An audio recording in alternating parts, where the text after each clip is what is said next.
It is day 15 of the lockdown. The nation continues to remain in a lockdown mode as we're all battling the coronavirus pandemic in India. The Prime Minister is holding a key meeting with the opposition leaders via video conferencing.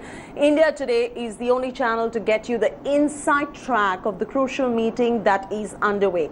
Opposition leaders have now presented a list of demands to centre, which include making Covid-19 tests free, ensuring the availability of quality PPEs and medical equipment as well. The opposition has also demanded the release of dues owed to the states and an increase in stimulus package from 1% to 5% of the GDP. The opposition has also pushed for the relaxation of states' fiscal deficit limit to 5%. The centre is yet to take any decision whatsoever on the extension or the revocation of the lockdown. Meanwhile, state governments are now likely to submit their evaluations on the lockdown to the centre. As per sources, states and experts have suggested complete closure of religious activities, educational institutions, hotels and restaurants. It also includes a ban on public functions, weddings, funerals and town hall meetings as well. My colleague Paulami Saha has got the inside track, getting you all the details of what is going on inside that very crucial meeting. Remember, we're the only channel with all these details. Paulami, good afternoon. I'm going to come to you on this, what the entire nation and the one question on everyone's mind. And, you know, I was even flooded with phone calls all of this morning asking, will this lockdown be extended or not? People just want to know the answer to that one question. And I believe that the centre still hasn't taken any decision to that regard.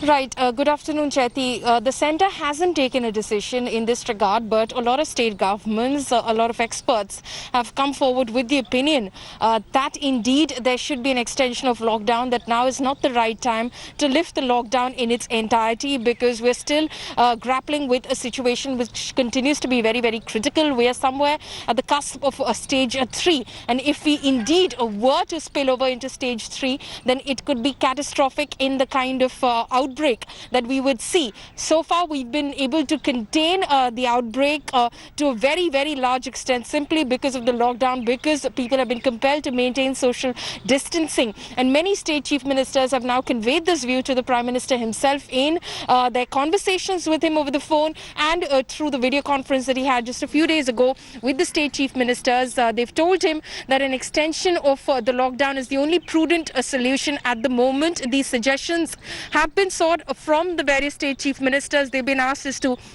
how exactly will this work on the ground, but then the macroeconomics of it also needs to be taken into consideration, and that is something which is going to be discussed in this meeting with floor leaders of opposition political parties, which is currently underway. It's been close to 2 hours and that meeting is still underway via video conferencing, where of course leaders are raising various issues which includes the availability of quality PPE kits and medical infrastructure, better medical infrastructure, release of funds to the states as well. Then, of course, relaxation to the states as far as FRBM is concerned from 3% to 5%. Also, any sort of help that could be extended to these states, because the funds is what the states are asking for. Release more funds to the states in terms of Manrega, in terms of GST dues. And that is being discussed in this meeting, which I said, it's been 2 hours now and it's still underway.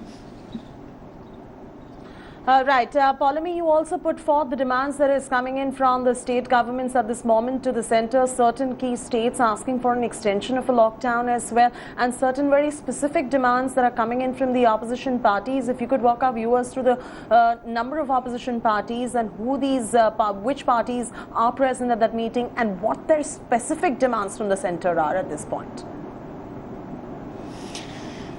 Well, Chaiti, the invitation for this video conference went out to all floor leaders of political parties which have more than 5 members of parliament in the Rajya Sabha and the Lok Sabha combined. So the Congress is represented by Ghulam Nabi Azad and Adhir Ranjan Chaudhary in that meeting.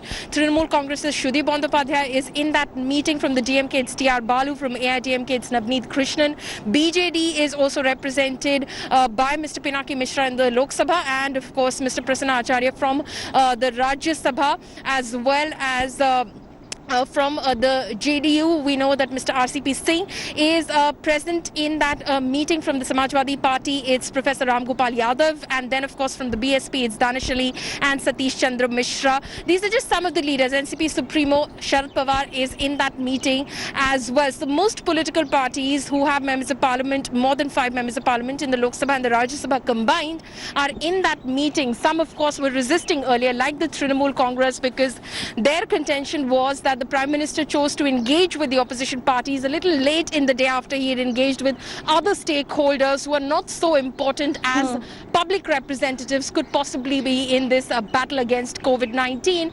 But then, of course, they came around after the Prime Minister himself started dialing a lot of top leaders of these political parties, including West Bengal Chief Minister and Trinamool Chief Mamata Banerjee. So they're all part of this meeting right now, and some of the demands, like I said, which we've just heard from our sources who are in fact attending that meeting. Like I keep saying, the meeting is still underway right now, but what they're raising is FRBM relaxation for the states from 3% to 5%, more funds to be released for the state, better medical equipment and PPE kits to be made available, testing to be made free. Very critically, of course, the Supreme Court today also was of the observation and of the view today, and has told the centre to ensure that, you know, private labs do not make testing such an expensive affair. So the Supreme Court is pushing towards free testing as well, and has asked the government to look at possibilities of the government reimbursing these private labs for the testing that is to be conducted. So the Supreme Court is pushing in that direction as well, and it has been raised in this meeting with the Prime Minister as well. Absolutely. So looks like they've got a lot to discuss on the agenda. The meeting still is underway, as Paulami is just telling us. Thanks much, Paulami, for getting us those inside details. She's tracked. Hi everyone, Preeti Chaudhary here. Hope you like this video. For latest news and analysis, like and subscribe to the India Today YouTube channel. And don't forget to press the bell icon to stay updated. Thank you for watching.